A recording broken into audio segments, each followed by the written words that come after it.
Hi everyone and welcome back to Star Trek Online, and this is my first look at the Kobali Samsar ship. She is the brand new tier 6 ship available from the Reputation event. Sorry, not Reputation event, Anniversary event. Oh, here comes another one. And she is pretty much built for straight up tanking. So let's have a look at her. She's called the Sabine at the moment. I haven't got any of the traits yet, so she's not going to be fully maxed out, but we'll have a run with her and see how she goes. Just straight up to looking at her traits, the absorptive hull plating is really nice, big resistance, more hull regeneration, again a lot more resistance, max HP, and then the trait that you unlock is when you take damage you get a big recharge to your healing things on your ship. So you know, you're talking very serious tanking ability on this thing. Also, you have 5 engineering consoles and 3 tactical consoles. The way I've loaded it up, this is heresy what I'm doing here, but the way I've loaded it up isn't optimised by any stretch of the imagination. I've just put some beam arrays on it. I've put the assimilated console and cutting beam on it. This shouldn't really be here, but I haven't got another anti-proton to use at the moment. Binaural infusion circuits, Lobby console. The layout doesn't really matter at the moment, but it's the things that I've got on it are basically the regenerative integrity field console, which comes with the ship. You look at this and it's just huge buff to your HP. Received 100% of your direct energy damage, is now healing for 20 seconds. This combined with reverse shield polarity means this thing is almost impossible to kill. It's really difficult to kill. I imagine it, you know, it's going to be possible at all, but if you actually set this up to be a full-on tank, this is going to be very difficult to kill. And then I've actually got the 4-piece Kobali set that we get from the Dust to Dust event you saw me run yesterday. We have the deflector, which gives us a big boost to hull repair, shield healing, hit points, shield hit points, more tankiness. The engines, which give us a 3% chance to reduce hull and shield healing. Bridge officer abilities, are you getting the message on this one yet? Warp core, which gives us more shield power. It also gives us more hull healing and redirects shield power to auxiliary power. So you can see down at the bottom I've got a fairly big buff to my auxiliary power and my shields. Additionally, it gives you a recharge to your slipstream drive, and it gives you the Kobali shield generator, which gives you the ability to give shield generation to nearby allies and settings, and gets back disabled shields. So that's this button here. You just plonk it up like that and everyone gets shield healing, and it's on a 4-minute cooldown, so we won't be using that again in this video probably. One thing I'm going to do, I'm just going to move away from all this noise that's coming in, just so that hopefully I will appear a little bit, my voice will come through a little bit clearer. And then if we look at the shield, you get just 10% incoming hull heal to self, you know, just as shields come through. This thing just heals up completely. We've got the 4 set, so let's see what we get from it. We get the 2-piece gives us more hull regeneration. The 3-piece gives us the Kobali nanite screen, which is when we receive damage while at 25% or less hull, we get a big chance to apply a huge temporary hit points boost, which is super cool. Stops us kind of dying on that front. And set 4 is the reactive nanite screen, which affects ourselves and friends, which is when you receive energy damage, nearby allies receive hull healing equivalent to 20%. So if you stay together, basically that means that whenever one person is hit, everyone else gets healed, and you know, so it's basically meant as a support cruiser. It's not going to be a huge bruiser, but it probably can still do at least some form of damage. The downside of it comes in its bridge officer stations, because as you can see it has an ensign universal and a lieutenant tactical, and that is it for your ability to do lieutenant tacticals, so for your ability to do tacticals, so that is not particularly good. Yeah, that's not really great at all. However, it has 7 engineering slots, so that's where we're kind of making up with this, and a lieutenant commander science as well, which is also super good. Although it's only super good in a certain way. Basically, the only way that you're going to be able to build this ship to do any sort of damage is an auxiliary to battery build, which is what I've done here.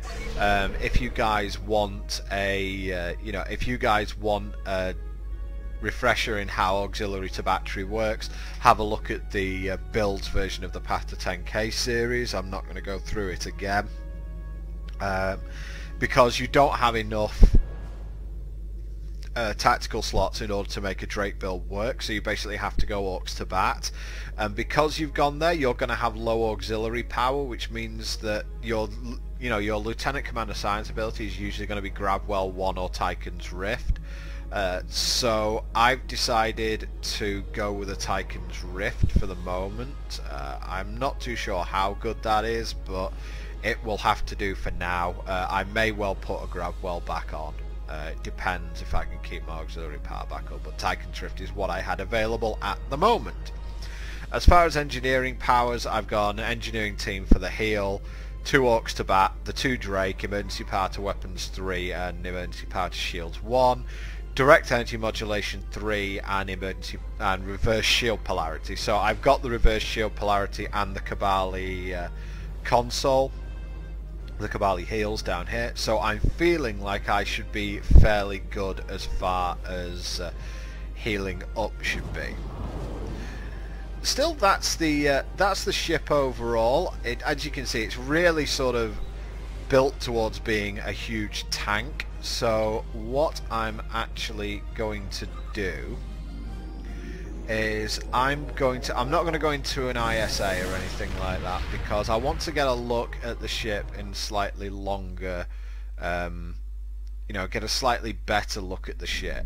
So what we are going to do is not bring that up, because I don't want to bring that up. Is the Tal Dewar mission up? Yes, it is. Okay, so get rid of that. Security, we must work together if we are to survive. And I want to, actually the other thing I could do,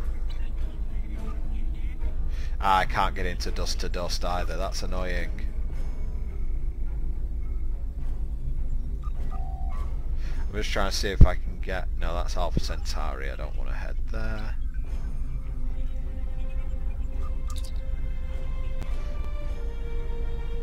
What I'm trying to do is just find a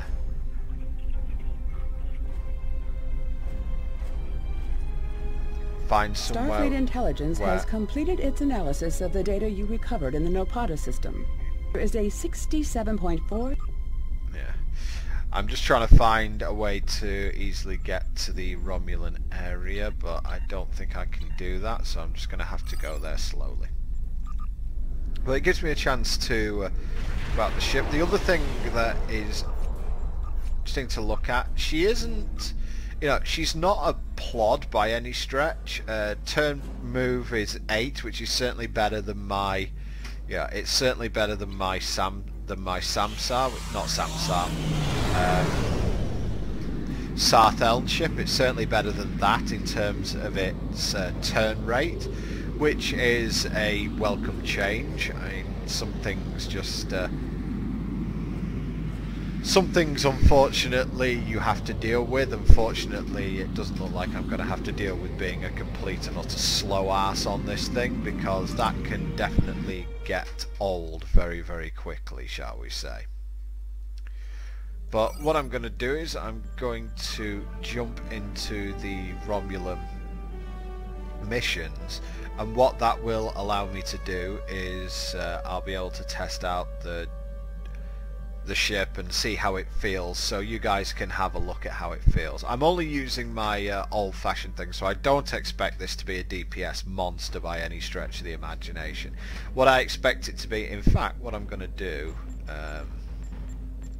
I'll do a CCA, because I should be able to join one of them quickly. Yeah, there we go.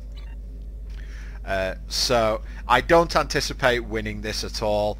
I might get a little bit lucky just because I have so much heal on my ship that I might be able to just end up healing everything and killing everything through boredom. But I do not anticipate this being a heavy duty damage ship, and I'm certainly not kitted out for it. Oh yeah, command ability. There we go. Need to make sure I've got a broadside and fire.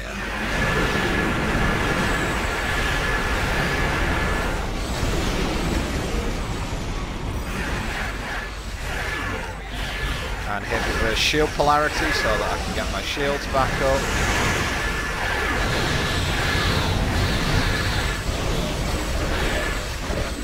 Hit my refractive nanites.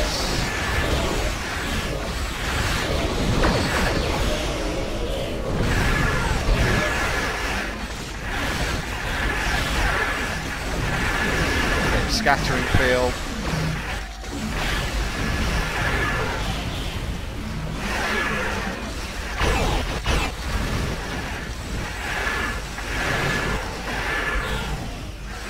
This feels like a lot of heal.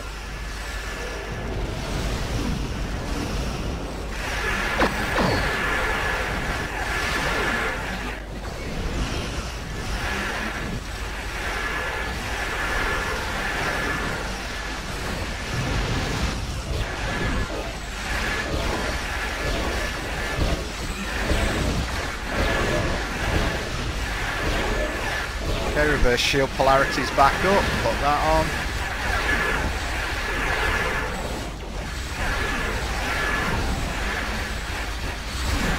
Entities absorbing, no problem. We'll tank that, no problem.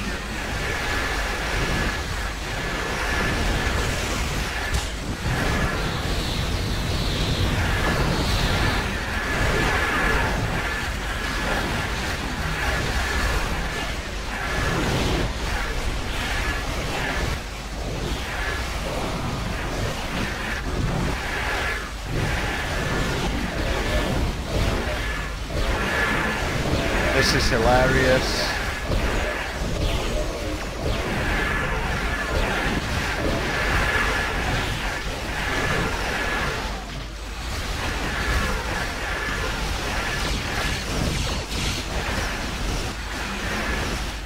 Put reverse shield polarity on again, even though I don't really need it at this point.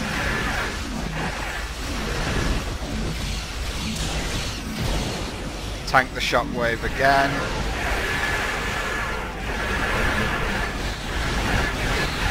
Do you see that heal? It was absolutely insane. Hit the reactive nanites, I'm back up at 100% health.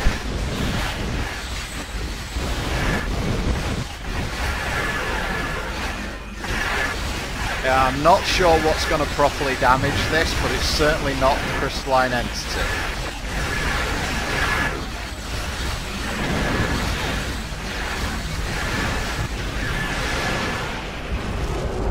And third place, okay.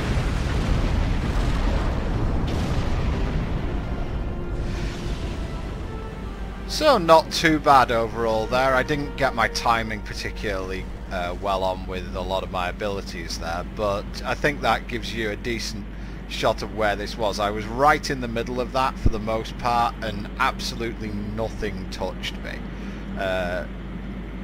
I did pop a couple of my heals, but you know, they're absolutely ridiculous, some of this stuff. So I think this is going to be a really nice ship to use if you want to tank. I think it can probably do respectable numbers. I didn't have a combat log on there, but I certainly think I did okay as far as that one went. The only thing you might want to watch out for is your auxiliary abilities when you're using here. So that's it for my review of the Kobali Samsar, guys. I think that it's a nice ship overall. I'll probably end up using it if I want to break from my South Elm carrier. And this is Boomer, and I'll see you next time.